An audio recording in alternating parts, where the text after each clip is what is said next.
Good evening everyone.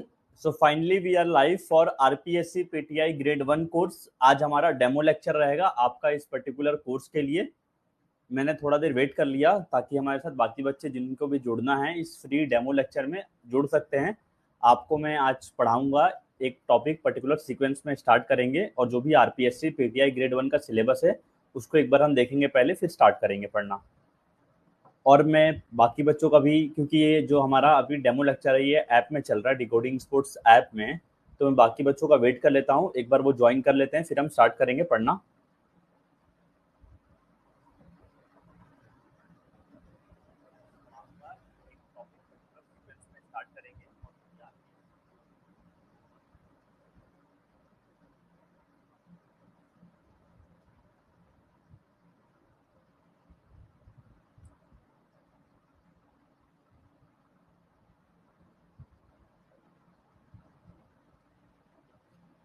तो चलिए मैं स्क्रीन शेयर करता हूँ, पढ़ना स्टार्ट करते हैं एक बार हम।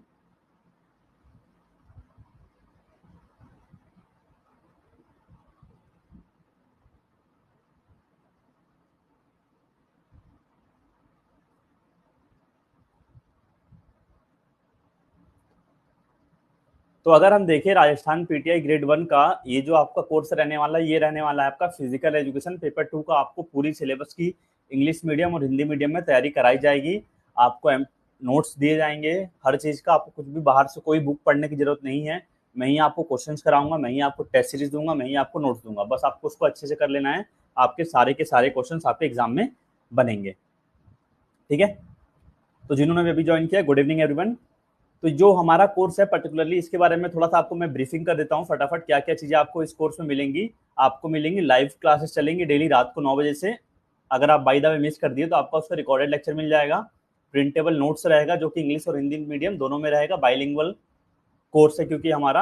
आपको डेली पढ़ाने के बाद मैं उस टॉपिक से रिलेटेड आपको एमसीक्यू क्वेश्चंस करवा दूंगा और पूरा चैप्टर कंप्लीट होने के बाद उस चैप्टर का पर्टिकुलरली टेस्ट हो जाएगा। जैसे ऑनलाइन टेस्ट होता है वैसे आप घर बैठे बैठे एमसीक्यू का एग्जाम दे सकते हैं। फिर जब हमारा पूरा सिलेबस कंप्लीट हो जाएगा फिर क्या करेंगे हम, आपको पूरे सिलेबस का जैसे एग्जाम का पैटर्न आता है मॉक्स करवाएंगे। पिछले साल के सारे पेपर्स भी आपको मैं दूंगा। एग्जाम से पहले आपको शॉर्ट नोट्स भी दूंगा। फिर क्या बोला हूँ मैं आपको, यहाँ पे आपको कभी भी कोई भी डाउट आता है आप कभी भी मेरे से कॉन्टैक्ट कर सकते हैं। जो भी लाइव सेशन चलेंगे हमारे, जो टेस्ट होता है उसमें लाइव पोल्स रहते हैं। जैसे 4 ऑप्शन रहेगा ABCD करके, आप उसमें वोटिंग देंगे। वोटिंग देके आप खोल सकते हैं, आंसर कर सकते हैं कोई भी क्वेश्चन को। आप क्लास को, भले आपके पास एंड्रॉइड फ़ोन हो, iOS हो, या फिर आप कंप्यूटर पे स्टार्ट करना चाहते हैं, आप डिकोडिंग स्पोर्ट्स वेबसाइट सर्च करके स्टार्ट कर सकते हैं। एंड्रॉइड फ़ोन में तो ऐप है ही और प्ले स्टोर का भी अलग ऐप है, उसके लिए आप मुझे मैसेज कर दीजिएगा, आपको मैं लिंक दे दूंगा। फिर आप अपने iOS में भी लॉगिन कर सकते हैं। तो आप अपने पेज पे पढ़ाई करिए, घर बैठे बैठे पूरी कोर्स की तैयारी में आपको कराऊंगा। अब अगर कोई और क्वेरी बच जाती है तो आप इस नंबर पे मुझे DM कर सकते हैं 7049200973।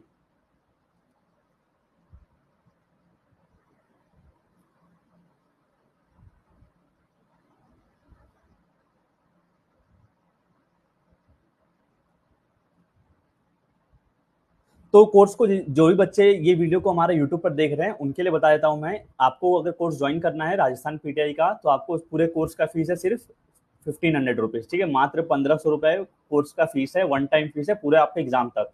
आपको इंस्टॉल करना है प्ले स्टोर में जाकर डिकोडिंग स्पोर्ट्स ऐप को, रजिस्टर करना है, लॉगिन करना है। लॉगिन करने के बाद आप जाएंगे गवर्नमेंट जॉब वाले आइकन पे और वहां पे आपको इस कोर्स को परचेस करके अपनी तैयारी स्टार्ट कर देनी है। अब हम आते हैं अपना जो हमें पढ़ना है पेपर पैटर्न के बारे में थोड़ा सा देखते हैं। जो पीटीआई ग्रेड 2 का आता है एग्जाम वो कैसे आता है। तो पेपर आपका आता है 260 नंबर का पेपर होता है। ठीक है, पेपर 2 की बात कर रहा हूँ मैं, पेपर 1 की बात नहीं कर रहा हूँ, सिर्फ और सिर्फ पेपर 2 की। 260 नंबर का पेपर होता है, 2 घंटों का पेपर होता है। अब नंबर ऑफ क्वेश्चंस कितने रहते हैं, 130 रहते हैं। तो मान लीजिए आपके 130 क्वेश्चंस आ रहे हैं, तो आपका अगर एक क्वेश्चन 2 मार्क्स का है तब जाके आपका कितना होगा, 260 मार्क्स हो रहा है, मतलब हमारे एक क्वेश्चन 2 मार्क्स के हैं। टोटल ड्यूरेशन कितना मिल रहा है, 2 आवर्स। पर इसमें क्या रहता है, नेगेटिव मार्किंग भी रहता है राजस्थान के एग्जाम में काफ़ी ज़्यादा, जो कि 1/3 रहता है, जो कि बहुत ही ज़्यादा है। तो हमें कोई भी आंसर करने से पहले एग्जैक्ट आंसर उसका पता रहना चाहिए, वरना हमें तुक्का लगाएंगे तो नेगेटिव हो जाएगा, उल्टा हमें नुकसान हो जाएगा काफ़ी ज़्यादा। अब जो आपका सिलेबस दिया गया है इसका काफ़ी बड़ा सिलेबस है, मैंने देखा था काफ़ी अच्छे से कोर्स स्टार्ट करने से पहले। तो इसमें दिया है आपका, ऊपर ऊपर से बताया गया ये चीज़ आपको पता रहना चाहिए। जैसे कि आपको बोला है general knowledge of physical education of secondary and senior secondary standard, मतलब जो भी फिजिकल एजुकेशन से रिलेटेड आपका जनरल नॉलेज है, आप सेकेंडरी लेवल पे, कॉलेज लेवल पे सब आपको बेसिक सा आइडिया होना चाहिए। कुछ भी पूछ सकता है ये सिलेबस के अलावा भी। जनरल नॉलेज आपका स्पोर्ट्स का, करंट अफेयर सब मैं आपको करवा दूंगा। आपकी जो भी हिस्ट्री है फिजिकल एजुकेशन की, उसके अलग अलग ऑथर्स की डेफिनेशन है, कौन कौन सी थ्योरीज हैं, वो भी आपको अच्छे से पता रहना चाहिए। साइकोलॉजी टॉपिक अच्छे से क्लियर रहना चाहिए। फिक्सचर वगैरह आपका मेथड सुपरविजन में आ जाएगा, वो भी करवा दूंगा। ट्रेनिंग, स्पोर्ट्स ट्रेनिंग की थ्योरीज, एनाटॉमी, हेल्थ एजुकेशन और आपका योगा, एंटरटेनमेंट, रिक्रिएशन वाले टॉपिक्स हैं। तो ये ऊपर ऊपर से आपको सिलेबस के बारे में ब्रीफिंग कराया गया है। अब बात करते हैं जो मेन सिलेबस है हमारा। सिलेबस इतना बड़ा किसी भी एग्जाम का सिलेबस नहीं रहता है, काफी बड़ा सिलेबस है आपका राजस्थान पीटीआई ग्रेड 1 का। एक बार देखेंगे तो मतलब इतने सारे चैप्टर्स हैं आपके, करीबन 8 चैप्टर हैं, ठीक है। दूसरा चैप्टर, तीसरा चैप्टर, चौथा चैप्टर, पांचवा, छठवां, सातवां और आठवां। तो इतना बड़ा सिलेबस है, काफी टाइम लगेगा इसको कंप्लीट कराने में, पर हम एक एक चीज को बेसिक से पढ़ेंगे और कंप्लीट करते हुए चलेंगे। अब मैं बात करता हूँ आपकी जो पहला यूनिट है, general knowledge of physical education of secondary and senior secondary standard. अब इसमें हम देखते हैं तो क्या है हमारा। अब इसमें सारा कुछ अलग अलग चीजें बहुत ही सारे दिए गए हैं। अब इसको मैंने 3 पार्ट में बांट दिया, ठीक है। ये आपका पहला पार्ट हो गया, ये वाला आपका वेलनेस वाला दूसरा पार्ट हो गया, और वुमेन पार्टिसिपेशन से लेकर फर्स्ट एड वाला तीसरा पार्ट हो गया। एक चैप्टर के अंदर देख रहे हैं, एक टॉपिक के अंदर मतलब एक यूनिट हो जाए, इतना बड़ा बड़ा टॉपिक्स भी हैं इसके अंदर। अब जैसे आज की क्लास में हम क्या पढ़ेंगे, आज हम पढ़ेंगे पहला वाला टॉपिक, कोशिश करेंगे कंप्लीट हो जाए आपका, और फिर आपको मैं एमसीक्यूज करा दूंगा क्लास खत्म होने के बाद। तो क्या क्या है फिजिकल एजुकेशन का आपको बताया है, उसका मीनिंग आपको पता रहना चाहिए, उसके क्या एम्स हैं, क्या ऑब्जेक्टिव्स हैं, क्या स्कोप है, और क्या नीड एंड इंपॉर्टेंस है फिजिकल एजुकेशन का। तो ये आपको पता रहना चाहिए, ठीक है। फिर एक एक करके मैं आपको सीक्वेंस वाइज पढ़ाऊंगा। ऐसा नहीं कि आज मैंने यहाँ से एक टॉपिक उठा लिया एक यूनिट से, कल मैं यूनिट नंबर 5 से पढ़ा रहा हूँ, ऐसे नहीं होगा कोर्स में। आपको मैं स्टार्टिंग से एक एक कंप्लीट कराते हुए आगे मूव ऑन करूंगा और उस हिसाब से आपको पढ़ाऊंगा, ठीक है। तो बात करते हैं, ये सब तो आपका सिलेबस हो गया। आगे हम जब पढ़ेंगे तो उसके बारे में बात कर लेंगे अच्छे से। अभी जो हमारा यूनिट 1 है, general knowledge of physical education of secondary and senior secondary standard, इसका जो पहला टॉपिक है उसके बारे में बात करना स्टार्ट करते हैं।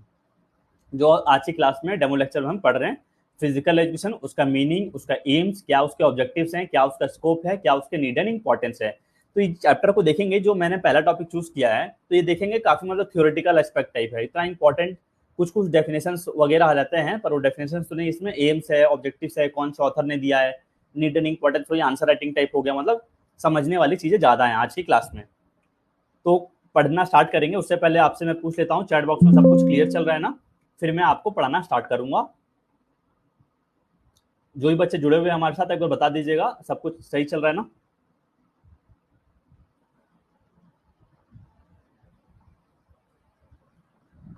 सब कुछ आपको वॉइस आ रही है क्लियरली?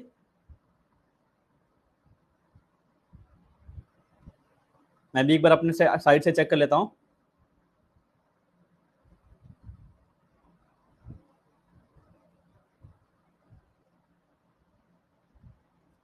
ठीक है, सब कुछ सही चल रहा है, सब कुछ आपको वॉइस आ रही है क्लियरली?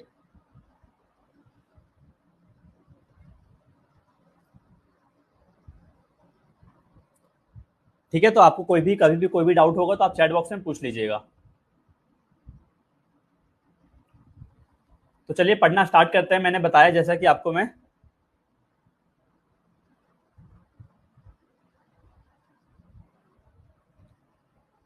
पहला टॉपिक मैंने बताया आपको पढ़ाऊंगा मैं फिजिकल एजुकेशन, उसका मीनिंग क्या है, उसका एम्स क्या है, ऑब्जेक्टिव्स क्या है, स्कोप क्या है, नीड एंड इंपॉर्टेंस क्या है। आप लोगों के अभी मैसेज आ रहे हैं सर कैसे ज्वाइन करें क्लास, मैंने इसलिए बोला था पहले पता कर लीजिए, ठीक है। तो क्या बोला है फिजिकल एजुकेशन का मतलब क्या होता है, आपसे कोई भी आप घूम रहे हैं, कोई पूछ दिया मान लीजिए कभी भी फिजिकल एजुकेशन क्या होता है, तो आप उसको बोलेंगे फिजिकल एजुकेशन को बता ही नहीं पाएंगे, आप उसको अच्छे से बता पाएंगे नहीं बता पाएंगे, फंस जाएंगे आप। तो कोई भी आपसे पूछे कभी भी तो आप उसको बता सकते हैं, सिंपल शब्दों में बात करें तो फिजिकल एजुकेशन का मतलब the education which we receive through physical activities is known as physical education. मतलब जो भी शिक्षा हमें कोई भी फिजिकल एक्टिविटी से मिलती है हम उसको फिजिकल एजुकेशन कह सकते हैं। पर ये तो हम अपने मन से बना के बोल सकते हैं, एक तरफ से बोल सकते हैं, कोई ऑथर के द्वारा तो डेफिनेशन दिया नहीं गया है। The education which we receive through physical activities is known as physical education. तो ये हम बताने के लिए एक जनरल सेंस में बात कर सकते हैं फिजिकल एजुकेशन के बारे में। पर आपको यहाँ पे क्या दिया है टॉपिक में, जो सिलेबस है पहला यूनिट का पहला टॉपिक है आपका फिजिकल एजुकेशन का मीनिंग। तो मीनिंग क्या होना चाहिए इसका फिजिकल एजुकेशन का, तो थोड़ा सिस्टमेटिक तरीके से और बेसिक से मैंने बता दिया फिजिकल एजुकेशन का मतलब। अब थोड़ा सा एडवांस लेवल पे समझते हैं फिजिकल एजुकेशन का एक्चुअली मीनिंग होता क्या है। The combined meaning of these two words, अब फिजिकल एजुकेशन आपका दो शब्दों से आया है। अब फिजिकल और एजुकेशन, उसका मतलब क्या बोला है, we can understand that physical education is a systematic training of an individual, मतलब फिजिकल एजुकेशन एक सिस्टमैटिक ट्रेनिंग कराया जा रहा है, एक तरीके से ट्रेनिंग कराया जा रहा है किसका, ये कोई भी इंसान का, कोई पर्टिकुलर इंडिविजुअल का, बाय यूजिंग हिज और हर ओन बॉडी, उसी का बॉडी यूज करके उसको ही ट्रेनिंग दिया जा रहा है। कैसे, किस लिए, to achieve the objectives of developing, उसको डेवलप करने के लिए हमें एक ऑब्जेक्टिव अचीव करना है ताकि उसका बॉडी डेवलप हो पाए, उसका बॉडी मेंटेन हो पाए, और साथ साथ उसके अंदर डेवलप करें हम क्या, मोटर स्किल्स, मतलब वो कोई भी काम को कर पाए, उसके अंदर फिजिकल एबिलिटीज डेवलप कर पाए, शारीरिक क्षमता डेवलप कर पाए, and making a habit of living a healthy lifestyle, ताकि वो खुद अच्छा स्वस्थ जीवन जी पाए। और साथ ही लास्ट में क्या बोला है, developing the ability to control emotions for a fuller life, और साथ ही साथ वो अपना इमोशंस कंट्रोल कर पाए ताकि वो एक बेहतरीन जीवन जी पाए। तो मैंने क्या बताया, एक बार रिकैप करा देता हूँ। फिजिकल एजुकेशन का मतलब मैंने बताया दो शब्दों से आया है, तो हम ये समझ सकते हैं फिजिकल एजुकेशन एक सिस्टमैटिक ट्रेनिंग होता है कोई पर्टिकुलर इंडिविजुअल का, जिसमें हम उसकी बॉडी को यूज करके ऑब्जेक्टिव्स को अचीव करने की कोशिश करते हैं ताकि वो इंसान अपना फिजिकल एबिलिटीज डेवलप कर पाए, मोटर स्किल्स डेवलप कर पाए। मोटर स्किल मतलब कोई भी काम को करने की स्किल, कोई भी काम कर पाऊँ, जैसे मैं उठा रहा हूँ पेन, तो मोटर स्किल हो रहा है ना कहीं ना कहीं। तो मोटर स्किल बात करें दो टाइप का होता है आपका, एक होता है ग्रॉस, एक होता है फाइन। तो ग्रॉस में क्या होता है, जहां मेरे मेजर मसल्स इन्वॉल्व होते हैं, जैसे मान लीजिए मैं हाथ मूवमेंट कर रहा हूँ, तो ये क्या है, ग्रॉस। अब मैं पेन से लिख रहा हूँ तो यहाँ में फाइन मोटर स्किल्स यूज हो रहा है। तो इसको डेवलप करना, आपका फिजिकल एबिलिटीज डेवलप करना, आपको एक हेल्दी लाइफस्टाइल देना, और साथ ही साथ आपको इमोशंस कंट्रोल कर पाए, ओवरऑल आप होलिस्टिकली एक तरीके से अच्छे से जीवन अपना जी पाए। तो ये पूरा मतलब इतने सारे टर्मिनोलॉजीज का मतलब था फिजिकल एजुकेशन का मतलब। कोई भी आपसे पूछे तो आप इतना बड़ा तरीके से अच्छे से बता सकते हैं उसको। अच्छा, स्क्रीन शो नहीं हो रहा, सॉरी, मैंने स्क्रीन शेयर करना भूल गया था। एक सेकंड, एक सेकंड।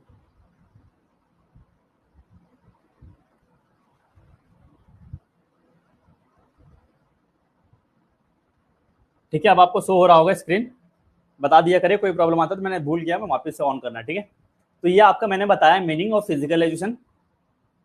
तो जो मैंने बताया उसको एक बार रिकैप कर लेते हैं फटाफट इस फ्लो चार्ट के थ्रू।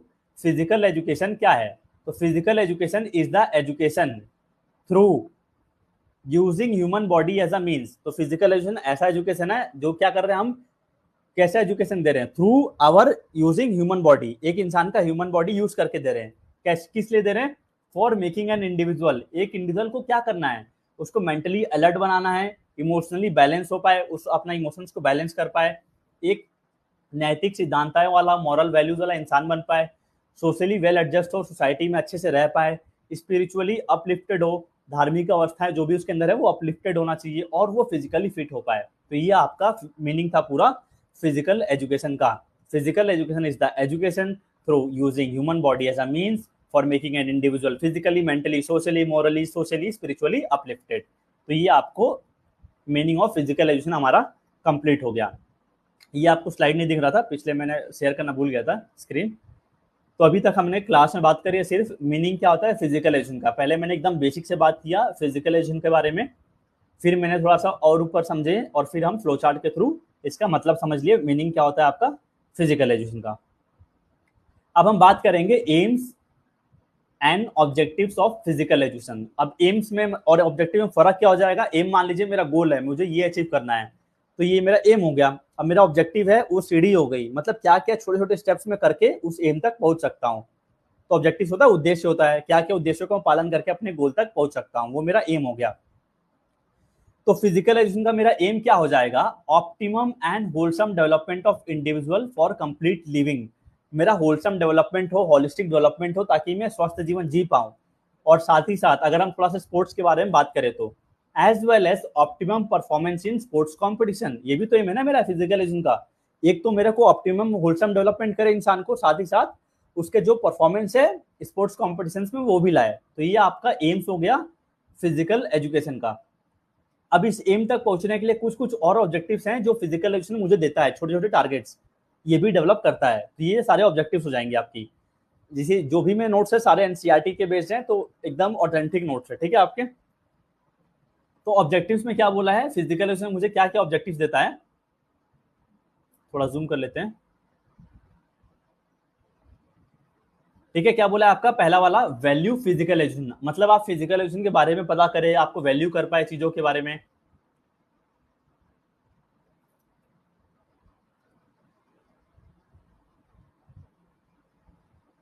ठीक है, पहला पॉइंट मैंने बताया कि आपको ऑब्जेक्टिव्स में वैल्यू फिजिकल एजुकेशन, मतलब फिजिकल एजुकेशन का वैल्यू कर पाए। दूसरा क्या बोला है, डेवलप करता है आपका इंटरेस्ट इस पर्टिकुलर डिसिप्लिन में, इस पर्टिकुलर फील्ड में। तीसरा क्या बोला है, achieve optimum physical fitness and health, आप अपना पूरा फिजिकली और फिजिकल फिटनेस को अचीव कर पाए और हेल्दी रह पाए। आपको अवेयरनेस है मूवमेंट का, आप कौन सा मूवमेंट कर रहे हैं, क्या हो रहा है, उससे क्या फर्क पड़ रहा है आपके बॉडी पे, क्या उसका इफेक्ट पड़ रहा है। आपका ऑर्गेनिक डेवलपमेंट हो, ऑर्गेनिक डेवलपमेंट मतलब जो भी आपकी इंटरनल ऑर्गन्स काम कर रही है वो कैसे अच्छे से फंक्शन करे। न्यूरोमस्कुलर कोऑर्डिनेशन हो आपके बॉडी के अंदर, मतलब न्यूरॉन्स और मसल्स का कोऑर्डिनेशन बैठे ताकि आप कोई भी काम कर पाए। जैसे मैं पेन लिखना है स्क्रीन पे, तो मैं बोलूंगा दिमाग से भाई यहाँ पे एन लिखना है, तो एन जाएगा, इंपल्स जाएगा मसल्स में, फिर मेरे मसल्स रिएक्ट करेंगी, तो ये न्यूरोमस्कुलर कोऑर्डिनेशन आए। आपका इमोशनल डेवलपमेंट हो, आपको इमोशनल से अपने बैलेंस कर पाए, कैसे अपने जीत में भी अपने और हार में भी इमोशंस को कंट्रोल करना है। आपका सोशल डेवलपमेंट हो पाए ताकि आपको सोसाइटी में रिस्पेक्ट मिले, घुल मिल पाए आप लोगों से। आपके अंदर मोटर स्किल डेवलप हो पाए ताकि आप कोई भी काम को कर पाए। आपके अंदर एंजॉयमेंट और सेटिस्फेक्शन आना ताकि आप जीवन में थोड़ा सेटिस्फाई होकर जी पाए अच्छे से। डेवलपमेंट ऑफ इवेल्युएटिव स्किल्स, अब इसमें क्या बोला है, आप कोई भी इवेल्युएशन, किसी को भी इवेल्युएट कर पाए कोई भी चीज देख के। इंटरप्रेटिव डेवलपमेंट मतलब होता है ना इंटरप्रिटेशन, कोई भी चीज को मैं इंटरप्रेट कर पाऊँ। आपके अंदर मोरल एंड कैरेक्टर बिल्डिंग ला पाए, मतलब नैतिक सिद्धांत है, जो भी स्पोर्ट्समैनशिप वाली एथिकल वैल्यूज होती हैं सारी चीज ला पाए। फिर क्या बोला, रेमिडियल वैल्यूज भी ला पाए, मतलब कोई भी चीज की आप कमी को पहचान पाए, मेरे अंदर क्या कमी है उसको मैं कैसे अच्छा करूं।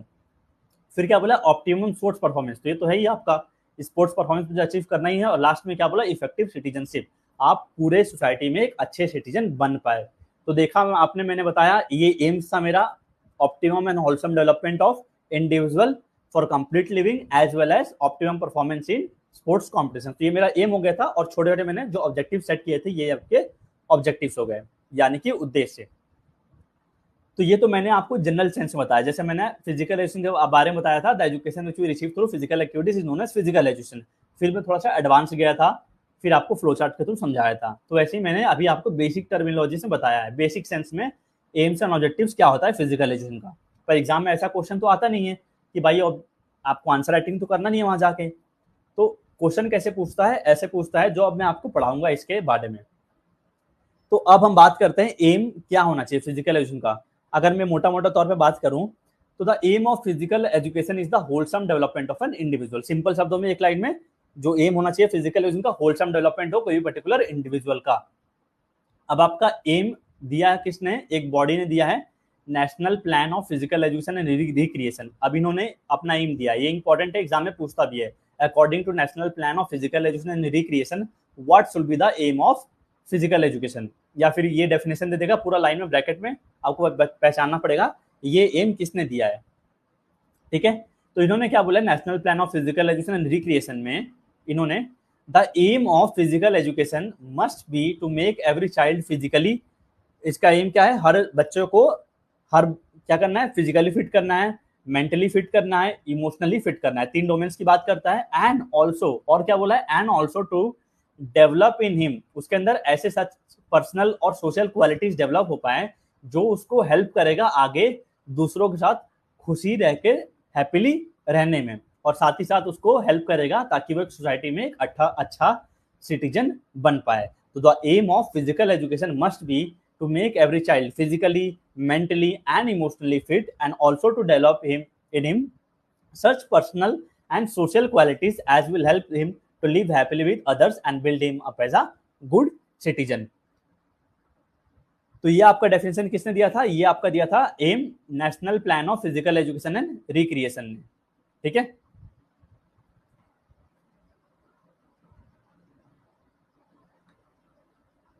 अब बात करते हैं हम एम के बारे में, तो बात कर लिया मैंने। अब हम बात करेंगे ऑब्जेक्टिव्स के बारे में। ठीक है, मतलब छोटे छोटे जो मैंने उद्देश्य हैं फिजिकल एजुकेशन के, एग्जाम में आपके ऐसे क्वेश्चंस आते हैं कि ये जेबी नेश ने कौन कौन से ऑब्जेक्टिव्स दिए थे फिजिकल एजुकेशन के। तो ऐसे में जितने भी आपके ऑब्जेक्टिव्स हैं 10-12 हैं, सारे को मैं आपको लाया हूँ, और जो जो इंपॉर्टेंट है आपके एग्जाम पॉइंट ऑफ व्यू से उसको आपको देखना पड़ेगा। अब इतना सारा है, आप याद नहीं कर पाएंगे, तो इसलिए मैंने इसका ट्रिक बनाया हुआ है डेवलपमेंट।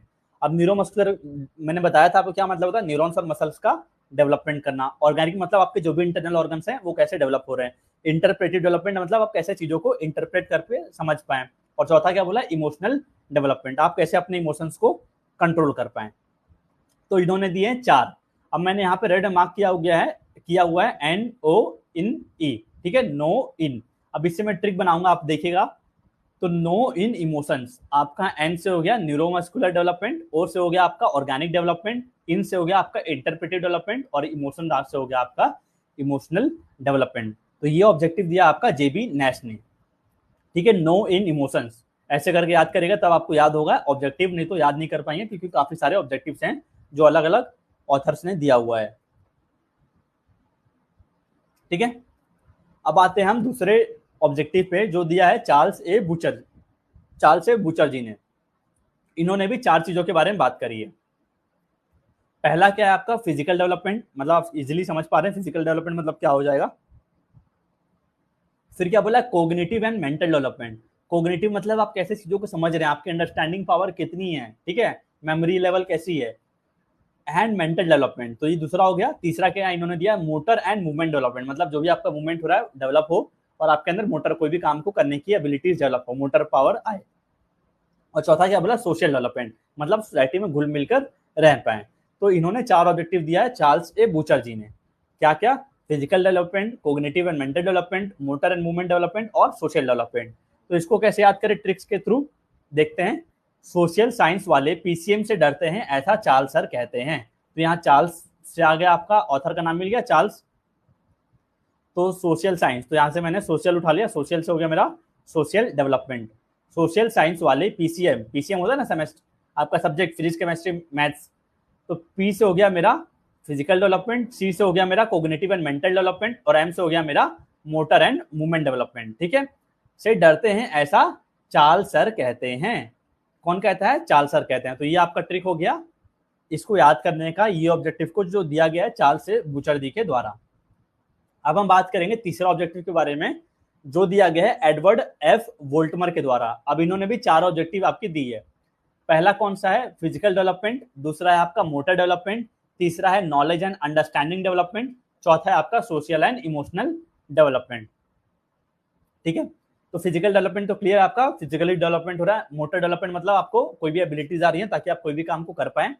और नॉलेज एंड अंडरस्टैंडिंग डेवलपमेंट, आपके अंदर नॉलेज आए, आप कोई भी चीज को समझ पाए, अंडरस्टैंड हो पाए। और सोशल एंड इमोशनल डेवलपमेंट, तो इन्होंने भी 4 चीजों के बारे में बात करी है। तो इसका ट्रिक क्या हो जाएगा, फिजिक्स मैथ्स वाले के पास नॉलेज बहुत है, पर मेरा इमोशन सोशल साइंस वाले एडवर्ड सर पर है। तो यहां से पी से हो गया मेरा, क्या हो गया, फिजिक्स के पी से फिजिकल डेवलपमेंट, एम से हो गया मेरा मोटर डेवलपमेंट, वालों के पास नॉलेज, तो नॉलेज एंड अंडरस्टैंडिंग डेवलपमेंट, इससे हो गया बहुत है, पर मेरा इमोशन, यहां से हो गया इमोशनल डेवलपमेंट, और सोशल से हो गया सोशल डेवलपमेंट। सोशल साइंस वाले एडवर्ड सर पर है, किस पर है, एडवर्ड सर। तो यहाँ पे ऑथर का नाम भी आ गया यहाँ पे, ताकि हम याद कर पाए। तो ये ऐसे करके आप याद कर पाएंगे ऑब्जेक्टिव्स को। तो ये 3 ऑब्जेक्टिव हो गए थे। अब आते हैं चौथे ऑब्जेक्टिव पे जो दिया है ब्लूम एंड क्रैथवल्स ने। ठीक है, कौन सा दिया है, कोग्निटिव जो कि मेंटल एबिलिटीज के बारे में बात करता है, एफेक्टिव मतलब जो इंसान के एटीट्यूड्स के बारे में बात करता है, और साइकोमोटर मतलब हम कैसे कोई भी मूवमेंट कर रहे हैं, मतलब फिजिकल एबिलिटीज के बारे में कहीं ना कहीं बात करता है। तो ये ब्लूम एंड क्रैथवल आपका पढ़ा, ब्लूम टेक्सोनॉमी, उसमें 3 डोमेन्स के बारे में बात करता है, कोग्निटिव, अफेक्टिव एंड साइकोमोटर। तो इसके ट्रिक कैसे बन जाएगा, इन्होंने दिया 3 ऑब्जेक्टिव ब्लूम एंड क्रैथवल ने। तो इसका क्या है, ट्रिक हो जाएगा मेरा, पढ़ लिख कर साइको बनोगे, साइको होता है ना पागल, पढ़ लिख कर साइको बनोगे, या ब्लूम करके सीए बनोगे। ब्लूम होता है ना जो कोई चीज फूलता है, जैसे गुलाब का फूल फूल रहा है, ब्लूम कर रहा है। तो पढ़ लिख कर साइको बनोगे या ब्लूम करके सीए बनोगे। तो ब्लूम से हो गया मेरा, ऑथर का नाम आ गया, जो भी इसके फिजिकल एजुकेशनिस्ट हैं, ब्लूम करके सीए बनोगे। सी से क्या हो गया मेरा, कोग्निटिव, और इससे हो गया अफेक्टिव, और साइको से यहाँ पे क्या हो गया था मेरा, साइकोमोटर डेवलपमेंट, और सी से कोग्निटिव डेवलपमेंट, ए से हो गया अफेक्टिव डेवलपमेंट। तो ये आपका चौथा ऑब्जेक्टिव हो गया फिजिकल एजुकेशन का, जो कि दिया गया था ब्लूम एंड क्रैथवल्स के द्वारा। देखिए पहला लेक्चर देख के डरिएगा मत, काफी सारे नाम्स हैं, इसलिए मैं आपको ट्रिक्स के थ्रू बता रहा हूँ, क्योंकि इसमें आपको ऐसे करके याद करना पड़ेगा जो भी ऑब्जेक्टिव्स हैं। अब पांचवा ऑब्जेक्टिव है ए बूसर जी के द्वारा दिया गया है फाउंडेशन। इन्होंने क्या बोला, foundation of physical education is based on the following objectives. जो भी फिजिकल एजुकेशन का फाउंडेशन है इन ऑब्जेक्टिव्स पे बेस्ड है। तो इन्होंने 3 ऑब्जेक्टिव दिया। पहला ऑब्जेक्टिव कौन सा दिया, फिजिकल डेवलपमेंट का, दूसरा दिया सोशल डेवलपमेंट का, तीसरा दिया आपका मोटर डेवलपमेंट का। ठीक है, तो तीनों का मतलब तो आपको क्लियर होगा। तो इसको कैसे याद करेंगे, बूसर जी मान लीजिए क्या है, सोशल है, मतलब समाज में घुल मिलकर रहते हैं, तो यही पीएम बनेंगे। बूसर जी क्या है, सोशल है, तो यही पीएम बनेंगे। पी से होता है ना प्राइम मिनिस्टर बनेंगे। तो बूसर से हो गया मेरा, ऑथर का नाम भी आ गया, सोशल से आ गया मेरा सोशल डेवलपमेंट, और पीएम से आ गया मेरा फिजिकल डेवलपमेंट और mental development, sorry motor development. ठीक है, तो ये आपका हो गया पांचवा ऑब्जेक्टिव जो दिया गया है ए बूसर जी के द्वारा। अब हम बात करते हैं छठवें ऑब्जेक्टिव के बारे में जो दिया गया आपका बुक वॉल्टर के द्वारा। तो इन्होंने 3 ऑब्जेक्टिव के बारे में बात करी है। एक है आपका हेल्थ, स्वस्थ जीवन, ठीक है। दूसरा है एथिकल कैरेक्टर, मतलब नैतिक सिद्धांत वाले जो भी आपके वैल्यूज हैं वो एथिक्स वाले आ पाए। और तीसरा है वर्थी यूज ऑफ लीजर, मतलब जो भी आपको फ्री टाइम है आप उसको अच्छे से इस्तेमाल कर पाए। तो ये दिया है बुक वॉल्टर जी के द्वारा। कितने ऑब्जेक्टिव्स हैं, 3 ऑब्जेक्टिव्स। अब इसका ट्रिक क्या हो जाएगा, एथिक्स होता है ना, एथिक्स एक सब्जेक्ट होता है, ठीक है। तो एथिक्स का होमवर्क कर लो वरना वॉल्टर सर बुक से मारते हैं। तो एथिक्स से हो गया मेरा एथिकल डेवलपमेंट, एच से हो गया मेरा हेल्थ, और डब्ल्यू से हो गया मेरा वर्थी यूज ऑफ लीजर। तो एथिक्स का होमवर्क कर लो वरना वॉल्टर आ गया आपका नाम, वॉल्टर सर बुक से मारते हैं। बुक आ गया, बुक से यहाँ भी आपका आ गया बुक। तो ये आपका ट्रिक हो गया इसको याद करने का, जो ऑब्जेक्टिव दिया गया है इसका बुक वॉल्टर जी के द्वारा। अब आते हैं 7वें ऑब्जेक्टिव पे। 7वां ऑब्जेक्टिव क्या क्या है, लस्की जी ने दिया है। तो इन्होंने, एक है आपका फिजिकल डेवलपमेंट, दूसरा है इमोशनल डेवलपमेंट, तीसरा है सोशल डेवलपमेंट। ये सब तो क्लियर है। इंटेलेक्चुअल मतलब आपकी समझ कैसी है, आप कैसे चीजों को समझ पा रहे हैं। और पांचवा है आपका न्यूरोमस्कुलर डेवलपमेंट, जो मैंने इतने बार बता दिया आपको। तो इन्होंने भी 5 ऑब्जेक्टिव के बारे में दिया है। तो यहाँ पे दिख रहा है आपको, मैंने रेड मार्क किया, यहाँ से मैं ट्रिक बना रहा हूँ। तो लस्की जी क्या है, फिजिकल एजुकेशन सीन है, होता है ना कोई चीज सुन होता है, सुन आवाज नहीं आ रहा है, कोई मसल्स में आता है तो सुन्न पड़ जाता है पैर। तो फिजिकल एजुकेशन क्या है, सिन है, ऐसा लस्की सर कहते हैं। कौन कहता है ऐसा, लस्की सर कहते हैं। तो लस्की से इनका नाम आ गया। और पी से हो गया मेरा फिजिकल डेवलपमेंट, ई से हो गया मेरा इमोशनल डेवलपमेंट, एस से हो गया मेरा सोशल डेवलपमेंट, आई से हो गया इंटेलेक्चुअल डेवलपमेंट, एन से हो गया मेरा न्यूरोमस्कुलर डेवलपमेंट। तो फिजिकल एजुकेशन क्या है, सिन है, ऐसा कौन कहता है, लस्की सर कहते हैं। ठीक है, अब आते हैं आगे 8वें ऑब्जेक्टिव पे। जो 8वां ऑब्जेक्टिव दिया गया है वो दिया गया है हैरी क्रोवे बक के द्वारा, जो कि फादर थे फिजिकल एजुकेशन इंडिया के, ठीक है, एचसी बक। तो इन्होंने 5 ऑब्जेक्टिव के बारे में बात करा है। तो देख सकते हैं, पहला है आपका ऑर्गेनिक डेवलपमेंट, मतलब जो भी हमारे इंटरनल ऑर्गन कैसे डेवलप हो रहे हैं उसके बारे में बात किया इन्होंने। फिर बोला है ऑब्जेक्टिव होना चाहिए फिजिकल एजुकेशन का डेवलपमेंट ऑफ न्यूरोमस्कुलर कोऑर्डिनेशन, मतलब आपका न्यूरॉन्स और मसल्स का कोऑर्डिनेशन आना। तीसरा बोला इन्होंने development of right attitudes and conduct, मतलब एक इंसान में अच्छे वैल्यूज आए, एटीट्यूड्स आए, कंडक्ट आए, अच्छे से बिहेव कर पाए वो सोसाइटी में। चौथा ऑब्जेक्टिव क्या बोला इन्होंने, development of correct right social attitude and conduct, वही समाज में अच्छे से अपना बिहेव करे। और पांचवा ऑब्जेक्टिव है इनका development of correct healthy habits, एक इंसान के अंदर अच्छे हेल्दी हैबिट्स आए। तो एचसी बक ने भी 5 पॉइंट्स के बारे में बात किया है। तो इसका ट्रिक क्या हो जाएगा, O D D D D, ठीक है। और इन्होंने जो भी पॉइंट्स के बारे में बात करी है वो सारे आपके जनरल पॉइंट्स हैं, मतलब जो एक इंसान में बेसिक हम उम्मीद करते हैं सोसाइटी में वो अच्छा एग्जिबिट करे, वो सब के बारे में बात किया है, जनरल पॉइंट्स के बारे में। अब आते हैं 9वें ऑब्जेक्टिव पे जो दिया गया है ड्यूडले ए सार्जेंट जी के द्वारा। अब इन्होंने किसके बारे में बात करी, 4 चीजों के बारे में बात करी, 4 ऑब्जेक्टिव दिए। पहला है आपका हाइजीनिक, दूसरा है आपका एजुकेटिव, तीसरा है आपका रिक्रिएटिव, चौथा है आपका रेमिडियल। हाइजीनिक मतलब होता है ना, मैं बहुत हाइजीन हूँ, मैं बहुत साफ सफाई से रहता हूँ। एजुकेटिव मतलब थोड़ा पढ़ा लिखा एजुकेटिव होना चाहिए। रिक्रिएटिव मतलब बढ़िया मनोरंजन होना चाहिए, कोई भी चीज में रिक्रिएट कर पाए इंसान। और रेमिडियल मतलब उसकी क्या कमी है उसको पहचान पाए, अपने वीकनेस पे काम कर पाए, ठीक है। तो इन्होंने ड्यूडले सार्जेंट ने 4 ऑब्जेक्टिव्स के बारे में बात करी थी। तो इसका ट्रिक क्या है, हॉस्पिटल में होते हैं ना सर्जन, तो सर्जन कैसे होते हैं, सर्जन आपके हाइजीनिक होते हैं, एजुकेटिव होते हैं, रिक्रिएटिव होते हैं और रेमिडियल होते हैं ना। हाइजीनिक होते हैं, पढ़े लिखे होते हैं, थोड़ा मनोरंजन करते हैं, अपना काम भी करते हैं, और रेमिडियल होते हैं, कोई कमी को पहचान पाते हैं। तो ये आपका दिया था ड्यूडले सार्जेंट ने 4 ऑब्जेक्टिव। अब आपके आता हूं लास्ट ऑब्जेक्टिव है जो फिजिकल एजुकेशन का, अमेरिकन फिजिकल एजुकेशन एसोसिएशन के द्वारा जो दिया गया है 5 ऑब्जेक्टिव।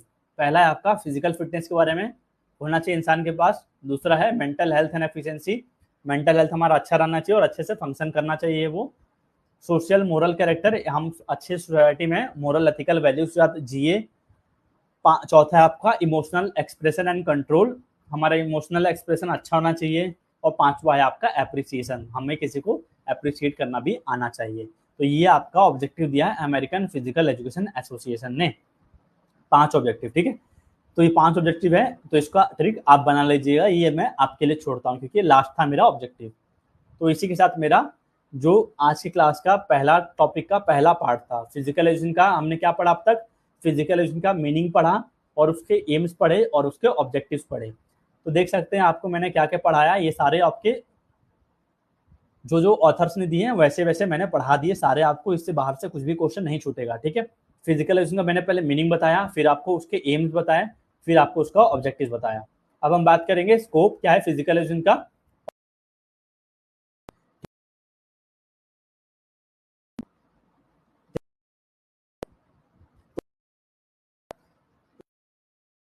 बॉक्स में सब कुछ सही चल रहा है ना, सब कुछ समझ में आ रहा है ना, या फिर कोई भी डाउट है आपको तो आप बता दीजिए ताकि मैं आंसर करूं और आगे मूव ऑन कर पाऊं।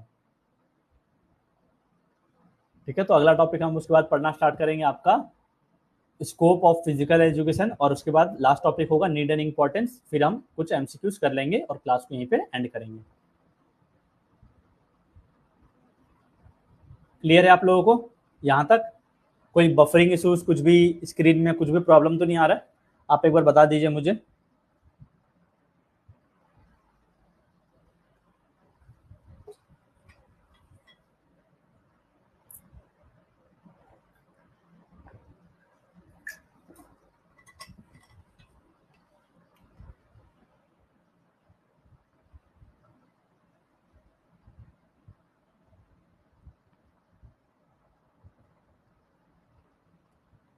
ठीक है, सब कुछ क्लियर है, आप लोग बता दीजिएगा।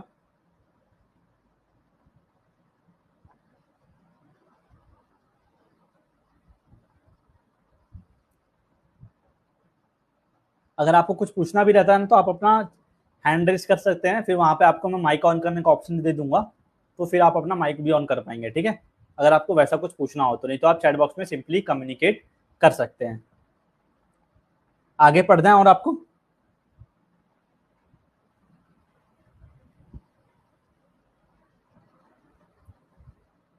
चलिए पढ़ना स्टार्ट करते हैं।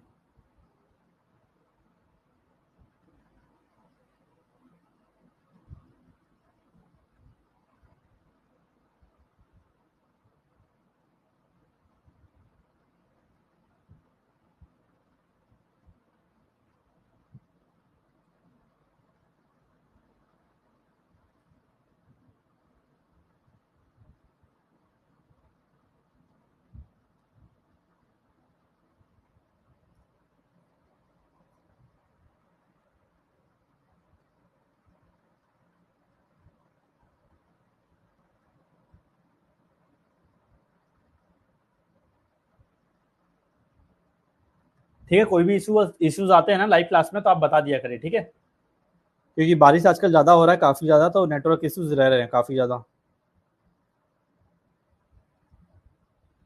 तो चलिए आगे पढ़ते हैं। अभी तक हमने पढ़ा मीनिंग, उसके बारे में भी बात करता है, ठीक है। तो एक एक करके हम पॉइंट्स में बात करेंगे कहाँ कहाँ इसका स्कोप है आपका। तो पहला है आपका एजुकेशनल स्कोप, ठीक है। तो फिर क्यों एजुकेशनल स्कोप कैसे है, मतलब एजुकेशन के फील्ड में स्कोप कैसे है। Physical education is an important part of the overall education system. कैसे, आपने देखा होगा आपके स्कूल में लेवल में भी क्या होता है, फिजिकल एजुकेशन आपका होता है, क्योंकि वो एजुकेशन सिस्टम का पार्ट है। तो आपका हुआ ना कहीं एजुकेशनल स्कोप। तो it helps in the holistic development of students body mind and character. तो ये इंसान को पूरे होलिस्टिक तरीके से डेवलपमेंट करने में मदद करता है, कोई भी पर्टिकुलर स्टूडेंट का बॉडी को, ठीक है, उसके शरीर को, उसके दिमाग को और उसके कैरेक्टर को। जैसे एग्जांपल हो गया मेरा, in school students learn games like basketball, athletics और yoga as part of their curriculum. This develops team work, leadership and discipline alongside academic knowledge. तो स्कूल में बोलते हैं ना बच्चे क्या करते हैं, सीखते हैं अलग अलग गेम, जैसे कि बास्केटबॉल कोई खेल रहा है, कोई एथलेटिक्स खेल रहा है, कोई योगा कर रहा है अपने अपने करिकुलम में, तो उसके अंदर वो चीज़ बहुत सारी चीज़ें डेवलप करती हैं। कोई टीम वर्क बना रहा है टीम गेम्स में, किसी के अंदर लीडरशिप क्वालिटीज बिल्डअप कर रहा है, किसी के अंदर डिसिप्लिन ला रहा है। तो ये सारी चीजें लाती है इंसान में, साथ ही साथ अलॉन्ग विथ एकेडमिक नॉलेज तो पढ़ाई के साथ ले ही रहा है, पर ये सब चीज भी मिलके उसको क्या हो रहा है, होलिस्टिक डेवलपमेंट हो रहा है। तो आपका एजुकेशनल स्कोप में भी इसका स्कोप है फिजिकल एजुकेशन का।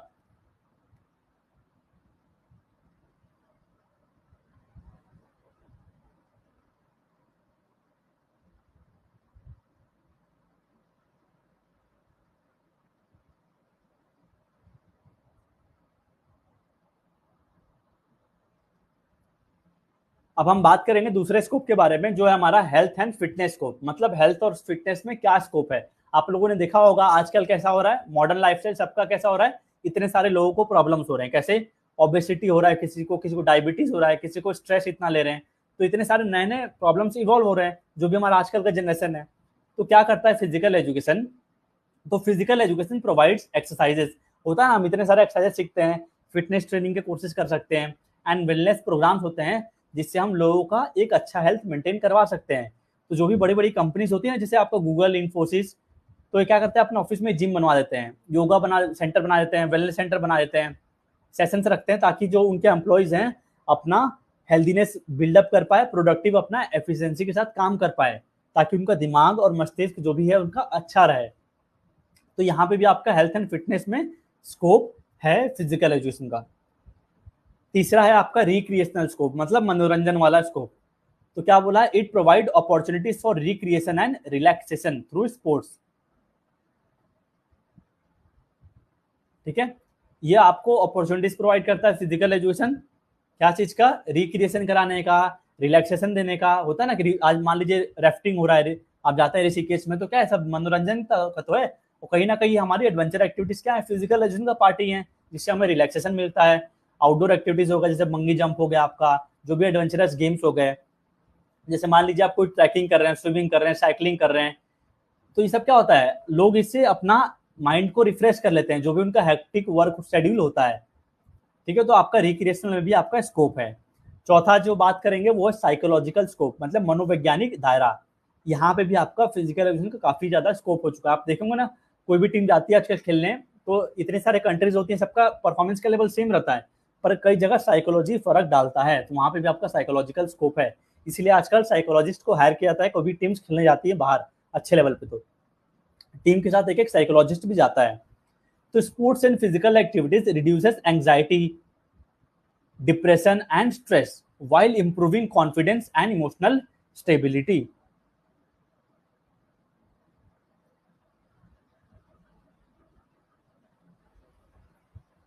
ठीक है, तो क्या करता है साइकोलॉजिकल स्कोप, मैंने क्या बताया, जो भी स्पोर्ट्स और फिजिकल एक्टिविटीज होती हैं, क्या होती हैं, जब मैं खेलने जाता हूं तो क्या होता है, मेरा अपना जो भी गुस्सा होता है, डिप्रेशन होता है, स्ट्रेस होता है, वो सब दूर हो जाता है।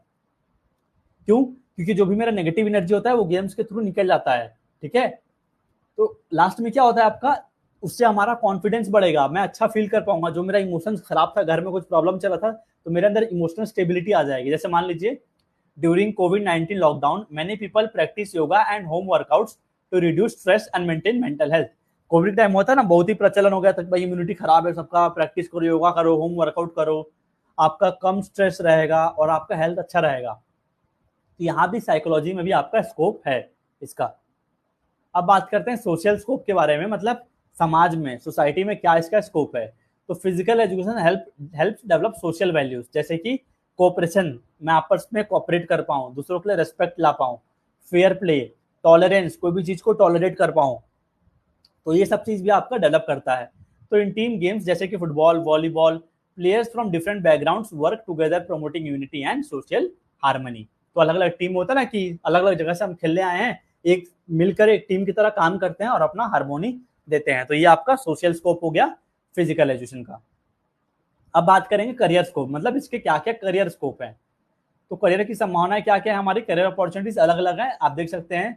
मतलब बात करें जो हमारा ट्रेडिशनल करियर्स, टीचिंग और कोचिंग वाला, स्पोर्ट्स कोच हो गया आपका, फिजिकल एजुकेशन टीचर हो गया, और नई जो आजकल बात करें जो इमर्जिंग करियर्स हैं, जैसे कि आपका फिजियोथेरेपिस्ट हो गया, फिटनेस ट्रेनर हो गया, स्पोर्ट्स साइकोलॉजिस्ट हो गया, एडवेंचर आउटडोर गेम्स का एजुकेटर हो गया। तो ये सब आपके क्या है, ये आपके करियर अपॉर्चुनिटीज हैं, मतलब करियर की फील्ड में आपका इतना स्कोप है। अब बात करते हैं कॉम्पिटिटिव स्पोर्ट्स स्कोप। आप देखते हैं इतने सारे आजकल टूर्नामेंट्स हो रहे हैं, ठीक है, खेलो इंडिया गेम्स हो रहा है, नेशनल गेम्स हो रहा है, एशियन चैंपियंस ट्रॉफी हो रहा है, ओलंपिक्स हो रहा है। तो कहीं ना कहीं उन सब इवेंट्स को करवाने के लिए भाई लोग तो चाहिए मुझे मैनेजमेंट वाले, तो इस सब फील्ड में नहीं हो रहा है, कॉम्पिटिशन स्पोर्ट्स में स्कोप बढ़ रहा है कहीं ना कहीं उस लेवल्स पे। उन एथलीट्स को तैयार करना है, उनको इतना सारा फैसिलिटीज प्रोवाइड करना है, तो कॉम्पिटिटिव स्पोर्ट्स में भी उनका स्कोप बढ़ रहा है। फिर आते हैं 8वें पॉइंट पे, जो है रिसर्च स्कोप।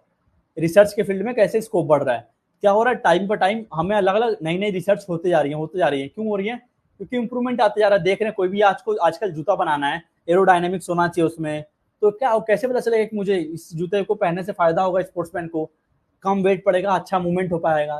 रिसर्च के थ्रू ही तो पता चल रहा है ना, क्योंकि जैसे जैसे हम ऊपर जा रहे हैं, एज बढ़ते जा रहा है, एडवांसमेंट आते जा रहा है, उतना हमें रिसर्च चलते रहेगा और चीजें उतनी अच्छी आते रहेंगी टेक्नोलॉजी के साथ।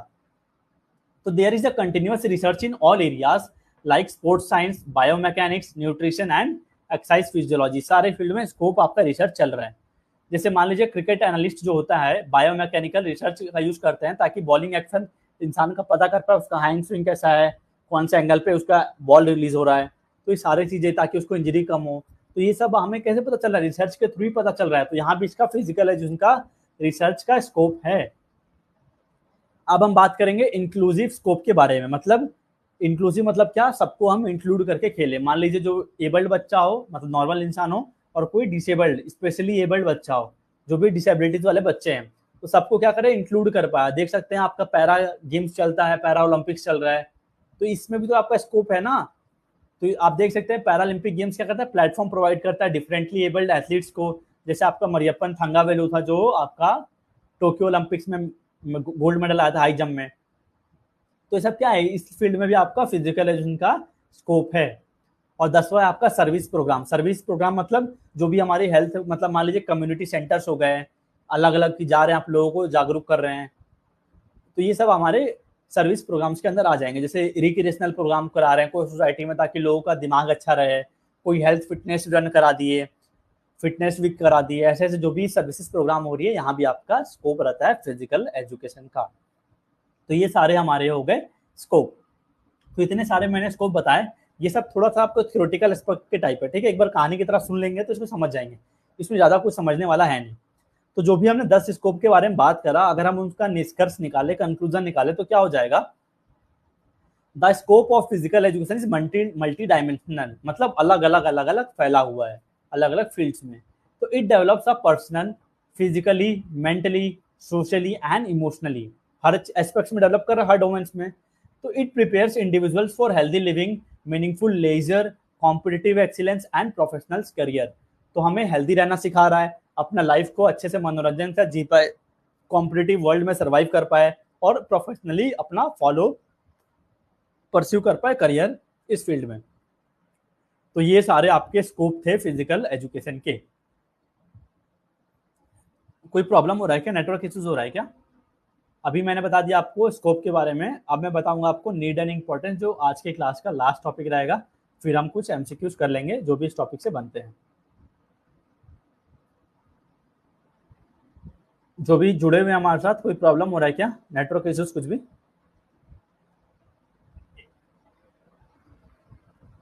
कोई प्रॉब्लम हो रहा है क्या, नेटवर्क इश्यूज हो रहा है क्या? सब कुछ सही चल रहा है? क्योंकि हम कोर्स अभी स्टार्ट ही कर रहे हैं जॉब्स का पढ़ाना, तो नंबर ऑफ स्टूडेंट्स क्योंकि काफ़ी कम है। जो मैं बाकी कोर्सेज लेता हूँ CUET, UG, PG की, उसमें काफ़ी नंबर ऑफ स्टूडेंट्स ज़्यादा रहते हैं, तो मतलब रेगुलरली फीडबैक मिलते रहता है। अब यहाँ पे 2-3 बच्चे ही हैं, तो धीरे धीरे बढ़ेंगे, तो आपसे पूछना पड़ता है बार बार, पता चले मैं पढ़ा दिया सब कुछ, नेटवर्क इशूज है तो इशू ना हो।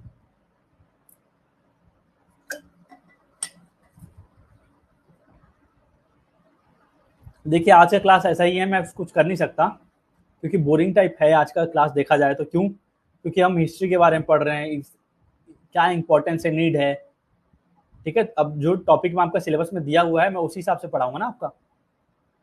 अब क्या स्कोप है, ये सब के बारे में हमें पता चला, फिजिकल एजुकेशन के बारे में मीनिंग क्या था, एम्स क्या था, ऑब्जेक्टिव्स क्या था। अब जहाँ फिक्सर वगैरह ये सब आते हैं, तो थोड़ा समझने में और पढ़ने में मजा भी आता है। तो चलिए अब हम बात करेंगे आपका नीड एंड इंपॉर्टेंस के बारे में, जो हमारा आज के सेशन का लास्ट टॉपिक रहेगा। तो इसमें बहुत ही एक अच्छा प्रोवर्ब दिया गया है, what India need today is not the Bhagavad Gita but the football ground. ठीक है, तो ये बहुत ही फेमस प्रोवर्ब है। एज इट इज पूछता है, ये प्रोवर्ब आपका किसने दिया था? स्वामी विवेकानंद जी ने दिया था कि भारत में आज भगवत गीता की जरूरत नहीं है, एक फुटबॉल ग्राउंड की जरूरत है। तो क्या समझते हैं हम, क्या नीड है फिजिकल एजुकेशन का? तो हम ये बोल सकते हैं, what is the need of physical education for physical education? Physical education is essential for holistic development of students, मतलब पूरे एस्पेक्ट्स में एक स्टूडेंट्स का डेवलपमेंट हो पाए, ताकि वो एनकम्पास कर पाए, वो ऐसी ऐसी क्वालिटीज डेवलप कर पाए जो उसको फिजिकली फिट करे, मेंटली और सोशली वेलबींग में अच्छा समाज में रख पाए। तो ये आपका नीड है फिजिकल एजुकेशन का। अब हम इसको भी अलग अलग पॉइंट से बात करेंगे, ठीक है, उतना डीप में मैं नहीं जाऊंगा, आप पढ़ के समझ लेंगे, मैं आपको पॉइंट समझा दूंगा, क्योंकि वरना बोरिंग हो जाएगा, मजा नहीं आएगा फिर पढ़ने में। तो क्या बोला है, इम्प्रूव फिजिकल फिटनेस। अब मैं फिजिकल एजुकेशन में पार्टिसिपेट कर रहा हूँ, मान लीजिए मैं कोई भी गेम खेल रहा हूँ, अब मैं कोई भी स्पोर्ट से पार्टिसिपेट कर रहा हूँ, स्पोर्ट से पार्टिसिपेट करता हूँ तो मैं अलग अलग उस हिसाब से ड्रिल करता हूँ ना। जैसे मान लीजिए मैं एंड्योरेंस ट्रेनिंग कर रहा हूँ, तो स्प्रिंटिंग ड्रिल कर रहा हूँ, कोई ना कोई ड्रिल कर रहा हूँ, तो जिससे क्या होता है, मेरा फिजिकल एजुकेशन के थ्रू मेरा फिजिकल फिटनेस डेवलप होता है। तो ये बेसिक सा पॉइंट है पहला वाला। दूसरा क्या बोला है, helps in building and refining motor skills, मतलब आपको बिल्ड कर रहा है, क्या चीज बिल्ड कर रहा है, आप कोई भी काम को कर पाए, आपके अंदर मोटर स्किल्स डेवलप कर रहा है। जैसे मान लीजिए मैं बॉलिंग कर रहा हूँ, ठीक है, मैं थ्रो कर रहा हूँ, बॉल लिया मैं फेंक रहा हूँ, तो क्या कर रहा है, मैं मोटर स्किल है ना, मैं कोई भी काम को कर पा रहा हूँ। तो ये आपको मदद करता है कोई भी चीज को बिल्डअप करने में, ताकि आप कोई काम कर पाए, मोटर स्किल बिल्डअप कर पाए। और साथ ही क्या बोला, एंड रिफाइनिंग मोटर स्किल, मतलब मान लीजिए अब तक मैं थ्रो कर रहा था, बॉल फेंक रहा हूँ, थ्रो कर रहा हूँ, अब उसको मुझे हाथ घुमा के फेंकना है, तो यहाँ मैं रिफाइन करके और अच्छे से कर पाऊं। तो ये आपका दूसरा पॉइंट बताया था, ठीक है, helps in building and refining motor skills. तीसरा क्या बोला है, it boost mental health benefits. अब मैं पार्टिसिपेट कर रहा हूँ गेम्स में, तो क्या हो रहा है, मेरा जो भी नेगेटिव एनर्जी है वो चैनलाइज हो जा रहा है, जो भी एंग्जाइटी स्ट्रेस है सब दूर हो जा रहा है। क्यों हो रहा है, क्योंकि जब भी मैं पार्टिसिपेट करता हूँ फिजिकल एक्टिविटीज में, तो मेरे बॉडी के अंदर अलग अलग हार्मोन्स रिलीज होते हैं, जैसे ऑक्सीटोसिन, डोपामिन, सेरोटोनिन, जो कि मेरे स्ट्रेस बूस्टर्स होते हैं, हैप्पी हार्मोन्स होते हैं, जो मेरा मूड अच्छा कर देते हैं। तो इससे मेरा क्या होता है, मेंटल हेल्थ बेनिफिट्स मिलता है। ठीक है, हार्मोन्स के बारे में आगे पढ़ा है टॉपिक में, तो पढ़ेंगे उसके बारे में भी अच्छे से। फिर क्या बोला चौथे पॉइंट में, नीडेड इंपॉर्टेंस में, it helps in building discipline and self control. अब कई सारे गेम्स आते हैं ना, जैसे मान लीजिए अंपायर ने आपको कार्ड दे दिया, अब ने गलती नहीं है आपकी, मैच चल रहा है, तो वहां पे आपको डिसिप्लिन, धैर्य लाना पड़ेगा, सेल्फ कंट्रोल लाना पड़ेगा, क्योंकि अगर आप अनुशासन में नहीं रहेंगे उस समय, अपने अंदर नियंत्रण नहीं रखेंगे, तो क्या होगा, आपको और उसका खामियाजा भुगतना पड़ेगा और पेनलाइज होना पड़ेगा। तो स्पोर्ट्स हमें फिजिकल एजुकेशन सिखाता है डिसिप्लिन में रहना, डेली ग्राउंड जाना सुबह उठ के, हम कैसे कंसिस्टेंट है, और अपने अंदर कंट्रोल लाना, सेल्फ कंट्रोल लाना। मुझे पता रहना चाहिए कि ये करूंगा तो मेरे डिसएडवांटेज है, मुझे नेगेटिव अफेक्ट कर रहा है, तो मैं ये काम नहीं करूंगा। तो ये भी आपका इंपॉर्टेंस है, it helps in building discipline and self control. आप इसको पढ़ लीजिएगा, काफी अच्छे से समझाया गया है पॉइंट्स के थ्रू। ठीक है, पांचवा पॉइंट में क्या बोला, इट फॉस्टर्स, फॉस्टर्स मतलब आपके अंदर डाल रहा है, ठीक है, and helps in building team work and cooperation. अब हम कहीं भी खेलने जाते हैं, कोई भी टीम गेम्स में, तो अलग अलग, मान लीजिए कोई नेशनल कैंप लगा हुआ, अलग अलग स्टेट के खिलाड़ी आए हुए हैं वहां पे एक इंडिया कैंप में, तो क्या होता है, हम अलग अलग कल्चरल बैकग्राउंड्स को, डाइवर्सिटी को भूल के एक टीम की तरह काम करते हैं, कॉपरेट करते हैं, सब लड़ाई वड़ाई सब भूल जाते हैं ग्राउंड के अंदर, एक टीम वर्क की।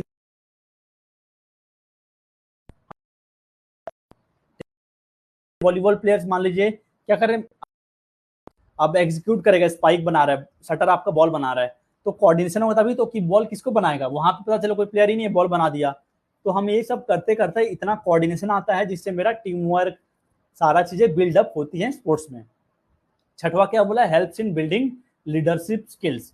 लीडरशिप का क्या होता है, सबसे पहला स्टेप होता है to become a leader you need to be a follower, पहले आपको फॉलोअर बनना पड़ेगा। तो टीम में होता है ना, हमें फॉलो करना पड़ता है, टीम में भाई स्ट्रैटेजी बना रहे हैं, कोच बोल रहा है आपको ऐसे ऐसे करना है। तो स्पोर्ट्स से हमारा सारा लीडरशिप स्किल डेवलप होता है, क्योंकि कई सारे ऐसे सिचुएशंस आते हैं जहाँ पे डिसीजन मेकिंग स्किल्स हमें लेना पड़ता है, कि भाई मैं यहाँ पास करूँ, यहाँ से हिट मारूं, कि यहाँ से गोल करूं, कैसे पास करूं, मतलब कई सारे डिसीजन मेकिंग स्किल्स लेने पड़ते हैं। तो जो डिसीजन मेकिंग स्किल्स मुझे लेने पड़ते हैं स्पोर्ट्स में, वो सब मुझे अल्टीमेटली मेरा लीडरशिप स्किल्स को बढ़ा रहे हैं, मुझे इतना कैपेबल बना रहा है कि मैं कोई भी डिसीजन ले पाऊं। तो ये आपका छठवा पॉइंट हो गया, जस्टिफाई। सातवां पॉइंट क्या बोला, helps in building social interaction. कई बच्चे ऐसे होते हैं जो मतलब उतना इंटरेक्शन नहीं रखते हैं दूसरों से, ठीक है, अपने से मतलब रखते हैं, पर जब वो स्पोर्ट्स में जाते हैं, टीम में बात करते हैं, घुलते मिलते हैं, तो उनका सोशल इंटरेक्शन बढ़ता है, ठीक है। तो ये आपका सब कौन प्रमोट करता है? स्पोर्ट्स प्रमोट करता है। फिर क्या बोला है 8 पॉइंट में, helps in fostering healthy lifestyle habits, ठीक है, आपके अंदर क्या करता है? हेल्दी लाइफस्टाइल हैबिट्स भी लाता है। कैसे? अब आपको पढ़ेंगे, आपको बताएंगे स्पोर्ट्स में बैलेंस डाइट होना चाहिए, प्रॉपर रेस्ट रहना चाहिए, प्रॉपर न्यूट्रिशन लेना चाहिए। तो ये सब हमें कैसे मिलता है? हेल्थ एजुकेशन पढ़ते हैं, फिजिकल एजुकेशन के बारे में, तो हमें पता चलता जंक फूड नहीं खाना है, तो हमारा हेल्प करता है फिजिकल एजुकेशन, ताकि हम फोस्टर कर पाए। 9th पॉइंट में क्या बोला है? Helps in stress management. तो वही मैंने बताया था, जो स्ट्रेस हार्मोन होता है मेरा कोर्टिसोल, वो इंक्रीज कर रहा है। जब भी मैं फिजिकल एक्टिविटी में पार्टिसिपेट कर रहा हूँ तो मेरा स्ट्रेस कम हो जाता है जिससे, और मेरा एनर्जी रहेगा पॉजिटिवली अफेक्ट हो जाएगा। 10वां पॉइंट क्या बोला है? Helps to inculcate cultural and ethical values. मतलब आपको स्पोर्ट्स में होता है ना, फेयरनेस आता है, रेस्पेक्ट आता है, आप रूल्स के हिसाब से खेलते हैं, आपके अंदर इंटीग्रिटी आती है, टीम वर्क आती है, कि सच्चाई रहना है, कि जैसे प्रो कबड्डी चल रहा है आपका आजकल, तो होता है कोई भी रेडर टच कर दिया तो प्लेयर बोलता है कि ठीक है मैं आउट हूँ, क्यों दिखा रहा है? फेयरनेस दिखा रहा है। तो ये सब क्या डेवलप कर रहा है आपका? आपके अंदर कल्चरल और एथिकल वैल्यूज डेवलप कर रहा है, ताकि आप समाज में अच्छे से जी पाए, अच्छे मोरल इंसान वाले बन पाए, सोसाइटी में अपनी एग्जिस्टेंस बना पाए। तो ये सब कहाँ से आता है? हमें स्पोर्ट्स देता है। 11वां पॉइंट क्या है? It opens in career opportunities. अब हमने इतना सारा पढ़ाई करा, जैसे हमने बीपीएड किया, एमपीएड किया, कल को पीएचडी करेंगे, कल को जॉब करेंगे, तो क्या हो रहा है? हमारे लिए फिजिकल एजुकेशन करियर अपॉर्चुनिटीज भी बिल्डअप कर रहा है। तो 12वां पॉइंट क्या बोला? Helps in managing life long recreation. अगर हम फिजिकल एजुकेशन में इन्वॉल्व हैं तो पूरा जीवन को हम एक एंजॉयमेंट की तरह जी सकते हैं, 10 लोगों को हम मनोरंजन करा सकते हैं, ठीक है, एक हॉबी की तरह कुछ गेम्स खिला सकते हैं, तो इसमें भी मदद करता है।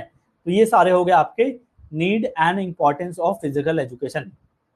मैंने एक एक पॉइंट्स के बारे में बताया नहीं, बनाना एक एक पॉइंट को अच्छे से पढ़ा था, क्योंकि मैंने ऊपर समझा दिया, पढ़ेंगे तो समझ में आ जाएगा, क्योंकि बहुत ही बोरिंग हो जाएगा, मैं चाहता नहीं क्लास बोर हो, क्योंकि टॉपिक ऐसा था, ठीक है। तो इसी के साथ हमारा जो यूनिट 1 था उसका पहला टॉपिक कंप्लीट हुआ। अभी हम इसके एमसीक्यूज करेंगे, तो एमसीक्यूज के लिए आप लोग रेडी हो जाइएगा, और आपको आंसर करना है चैट बॉक्स में फिलहाल तो, वरना बाद में मैं पोल डाल दूंगा जब हमारे पास और स्टूडेंट्स जुड़ेंगे, ठीक है।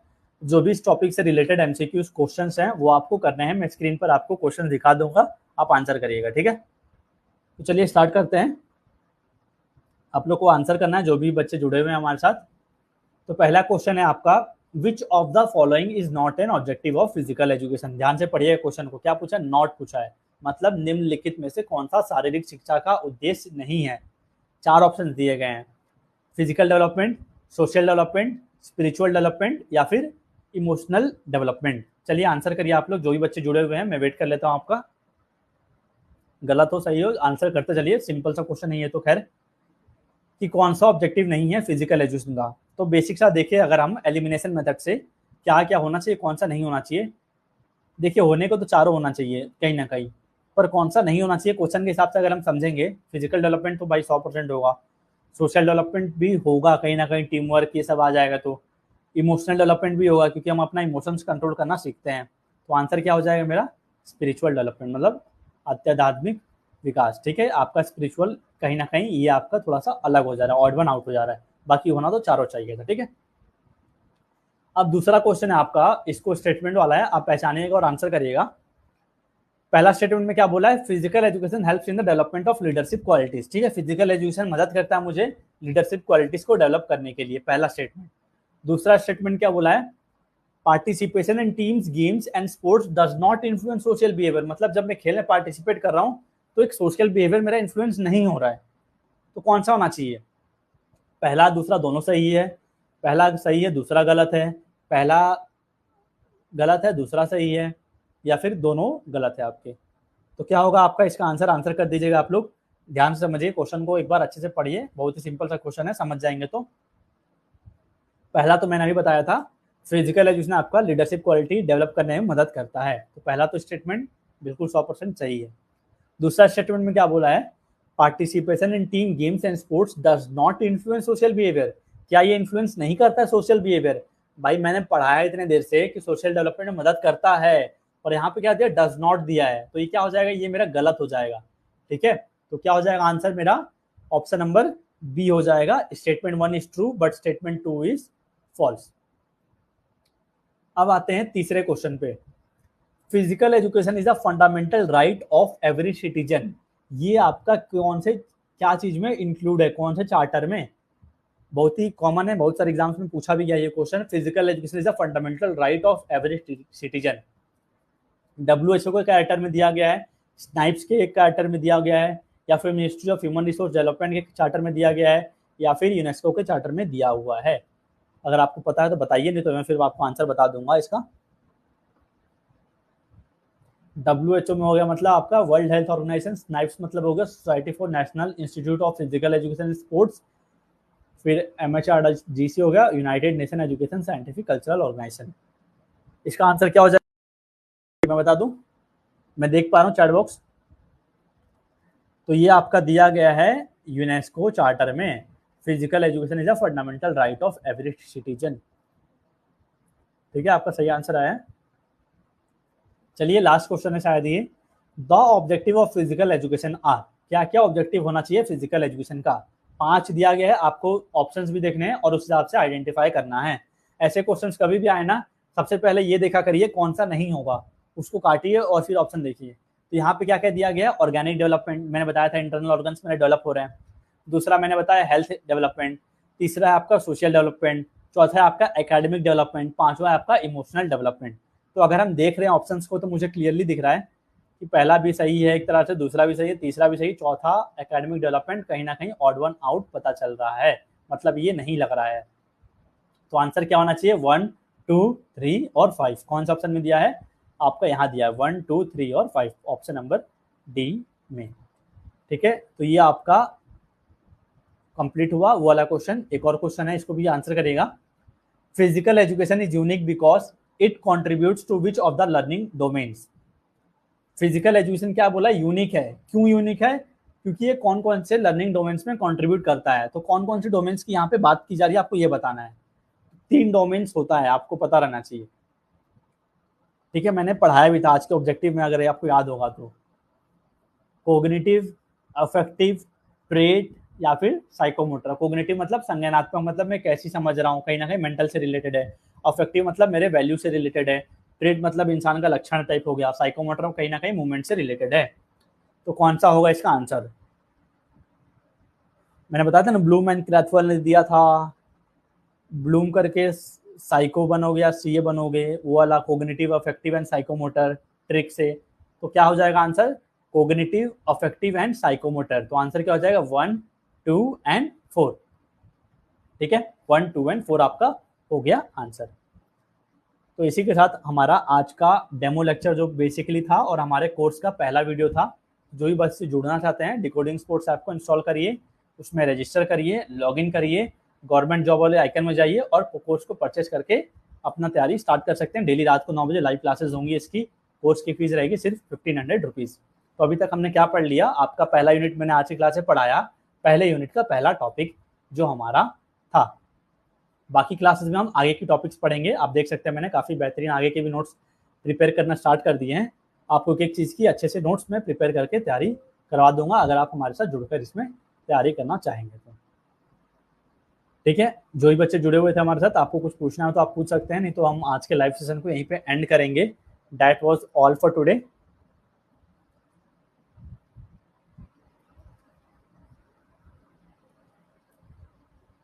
ठीक है, तो थैंक यू फॉर ज्वाइनिंग। कल मिलते हैं रात को 9 बजे, आगे की जो टॉपिक्स हैं हमारे उसको कंटिन्यू करेंगे। ठीक है, गुड नाइट।